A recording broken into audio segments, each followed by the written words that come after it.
Hi, I'm Paul from CryptoBalance, and today I wanted to investigate the reasons why the price of Polymath has fallen as much as it has.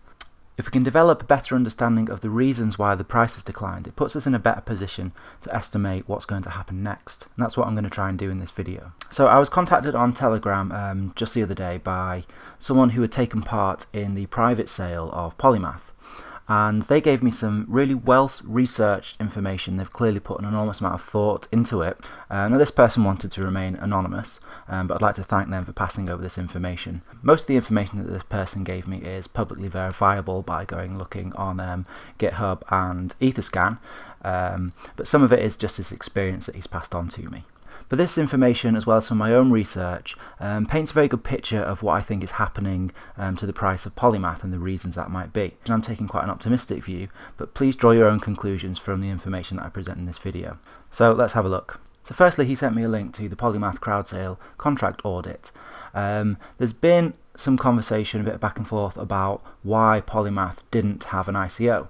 But clearly they were very much intending to have an ICO, and all the details of that ICO are actually laid out in this document, including the price that you would have paid for Polymath if this ICO had gone ahead. So this is very interesting, and it's also quite insightful because we do get to know what the planned ICO prices were. So just on the topic of the ICO that never was with Polymath, I was under the impression that they didn't have an ICO because they were worried about potentially breaching regulations and they didn't want to get any trouble down the line, especially given the what Polymath is all about. That made a lot of sense to me. But seeing this document made me wonder if there was more to it than that, because obviously they had all the intention of having an ICO. So I reached out to one of the admins on Telegram of the Polymath group, who kindly gave me this response. So, many factors contributed to Polymath not conducting an ICO. Adequate funding, regulations, resource management, time and energy, focus and a danger of scams are a few of these factors. So it looks like there were a few reasons that contributed to Polymath not having the public ICO. So my source tells me that he invested in round 2 of the private sale, and he was given a 50% bonus over the planned ICO token prices. That would mean 1800 Polymath for 1 Ethereum as a round 2 private investor. And round 2 ended in October. He also mentioned that the private sale ended by the end of December, so there could have been a round 3, although I don't know. And it's also fair to say that the round 1 investors were probably given a larger discount over the round 2 investors, but I'm not able to say what that was. So it's interesting to note at this point that during the private sale in October that our investor took part in, the price of Ethereum was probably around $300 depending on where you were in the month. And when the private sale closed out in December, the price was up to as high as maybe around $800. So this certainly supports what the Telegram admin was telling me. One of the reasons was adequate funding, and this is also the reason that the investor told me why he thought there was no public ICO. The price of Ethereum, since they started the private sale, rose dramatically by the time it finished, so that would give them a lot more funding than they originally intended to raise from the private sale alone. So my source went on to tell me that since there was no public ICO, there were spare tokens, and there was a decision made to distribute those spare tokens amongst early investors in return for those tokens being locked for either 1, 2 or 3 years. Of course, the longer you lock them, the more of a bonus you would get. So you can see which investor locked how many tokens by looking at the CSV files in the GitHub. Each file has the same number of lines because each investor is listed on the same line in each file. So what that means is that he was then able to get all this in a spreadsheet. So I've taken a copy of what he sent me, and the last time that he'd updated this was on the 6th of March. Now he's actually looked at all of these wallets, and he's been tracking how much has left these wallets.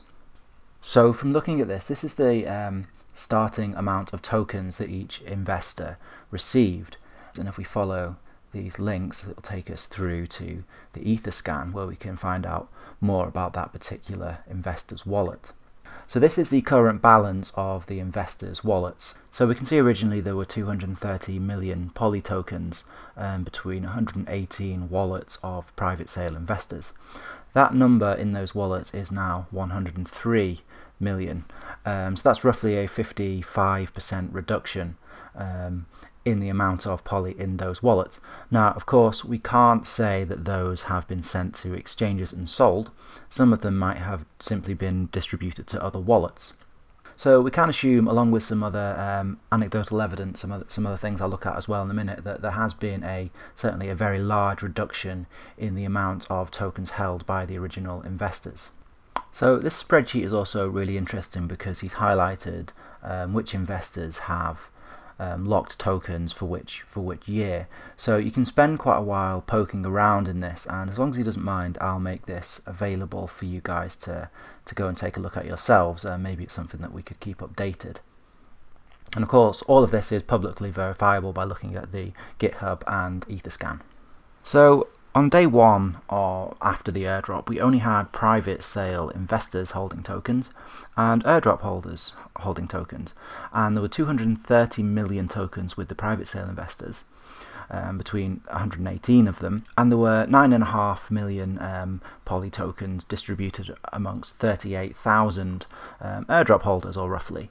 So that's a total of 239.5 million between 38,000 different wallets, different people, assumably at that point, because they were verified to receive the airdrop, one airdrop per person, and of course the private sale investors were verified as well. We now have, according to Etherscan, 42,313 addresses holding Poly, so we've gained 3,972 new addresses. So of course I can't say if that's 3,972 new people, but the likelihood is that a large part of that is new holders of Poly. This is Etherscan's visualization of the token distribution. Now this isn't actually very useful as far as we're concerned, because this main part here is the tokens that are not currently part of the circulating supply. This address holds 750 million tokens that will be distributed in the future.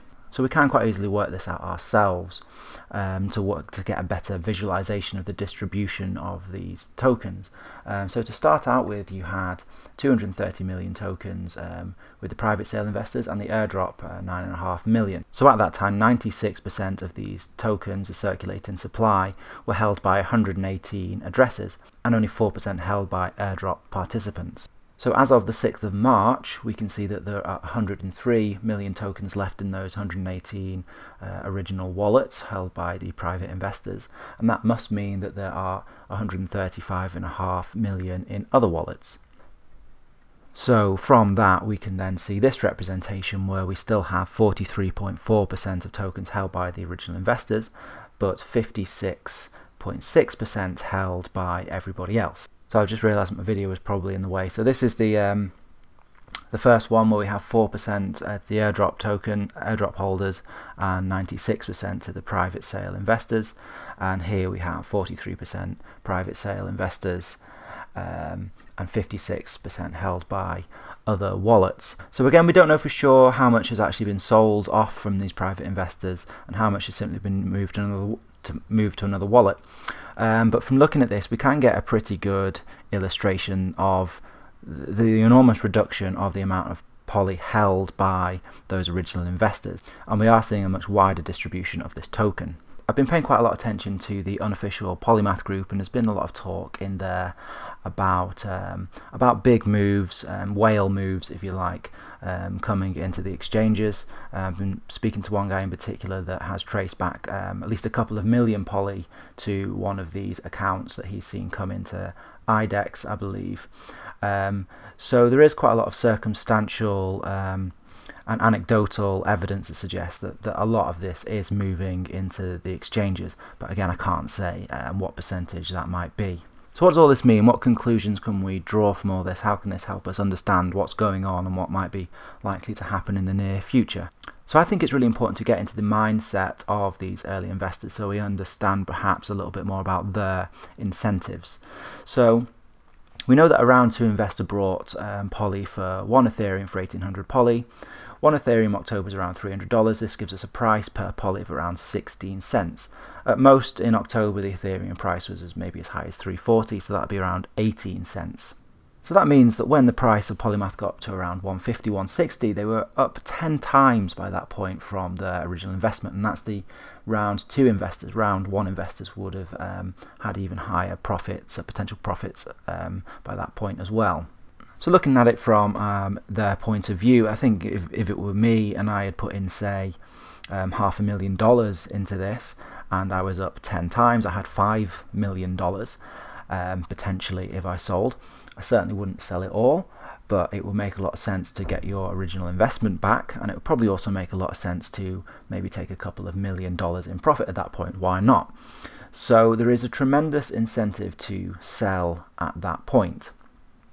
So I don't think it's taken much negative sentiment towards the higher end of this price to sort of send it going the other way. I think when a couple of whales come in and make a big move, it's pushed the price down, and maybe other early investors have also decided to lock in some profits, get their original investment back, and that certainly makes a lot of sense to me that they would do that. So the other type of poly holders that you, of course, had since the airdrop was the airdrop holders themselves, and everything above 0 is, of course, 100% profit to them. So as the price is reasonably steady, maybe a lot of them are more inclined to hold, and certainly as the price goes up, they're probably very inclined to hold. As soon as the price starts going down, however, though, you could see that a lot of them would take the profits that they had on the table. And also, as the price comes further down, of course, it is still 100% profit at that point.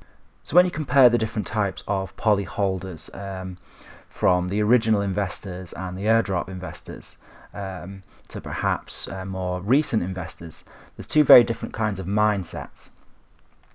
So if you've invested recently, perhaps you've paid more, the likelihood is you paid more than the price is now. So that means that you're going to be much more reluctant to sell. Maybe you brought in at 10 cents more, maybe you brought in at $1.20, $1.50. You're now holding the bags, so to speak, and to sell would be to take a loss. I think there's going to be a lot more reluctance to sell from those individuals. Some of them will sell, of course, but there's also people like myself that are also buying at this point, because I see it as a good opportunity, as I see it as a sale. The private sale investors, of course, are probably a lot. Looking at this spreadsheet, I wouldn't be surprised if a lot of them have also already made a lot of money from this. Now, once they've got that original investment back and they've taken a big profit, they're then playing with the house's money. They can't lose now. Now, people that can't lose tend to get a bit greedier. The fee is gone.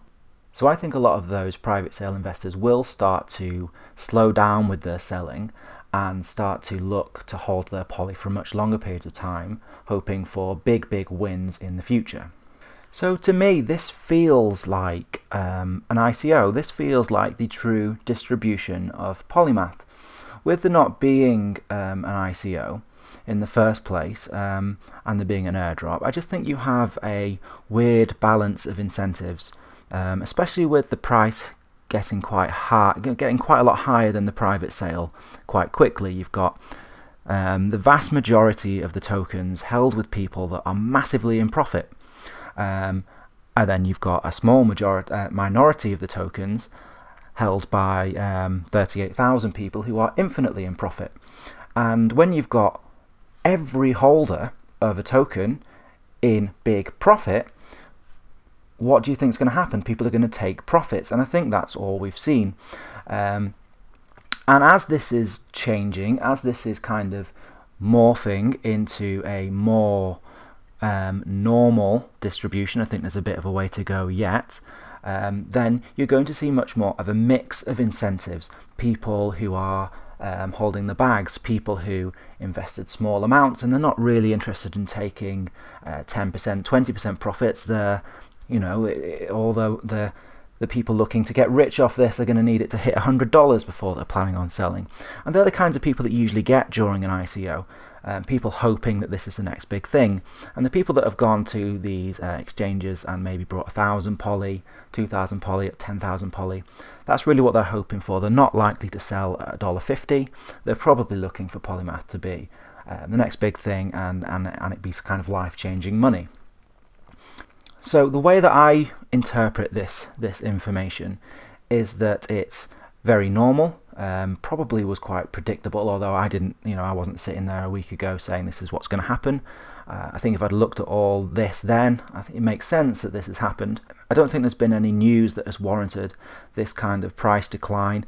The news in general around Polymath has been very positive. I think there was maybe too much expectation priced into Polycon, even though everything that's come out of it has been very good. There's also been little bits of negative sentiment as well, but I don't see this price decline being due to bad news. I think it's just the way the incentives have aligned for the holders of this token at the moment. So I think we're going to start to see this slow down, and hopefully soon we'll see a reversal and we'll start to see the price increase. Of course, in the long run, it all comes down to the work done by the Polymath team, delivering the promise that we hope this project has. So I hope that's been interesting to you. I certainly found it very interesting researching and making this video. As someone that holds Polymath, I found it did really help me understand why the price has declined, and that really put me feeling a lot more at ease, because I think it's just kind of inevitable that we'd see this happen when you look at the incentives at play. I really like to thank the gentleman. I'm giving away that it's a guy now, so it's one of 3.5 billion people. But I'd like to thank the guy that passed on the research that he'd done. He'd clearly put a lot of work into it. He's clearly a big believer, and he's an early investor in Polymath. So I'd really like to thank him for passing over the research that he'd done. So thanks very much for watching. Please remember to like this video and subscribe to my channel and hit the notifications button. If you've got, I've done 2 videos in a row on Polymath now, and my 3rd in total. Obviously I'm really into it, but if there's anything you'd like me to look at, please let me know. I'm looking for ideas right now of other projects to take a really detailed look into. So please let me know in the comments what your thoughts are on the Polymath price, and also if you've got any other projects that you'd like me to look at. Thanks very much for watching, and I'll see you in the next video. Cheers, take it easy.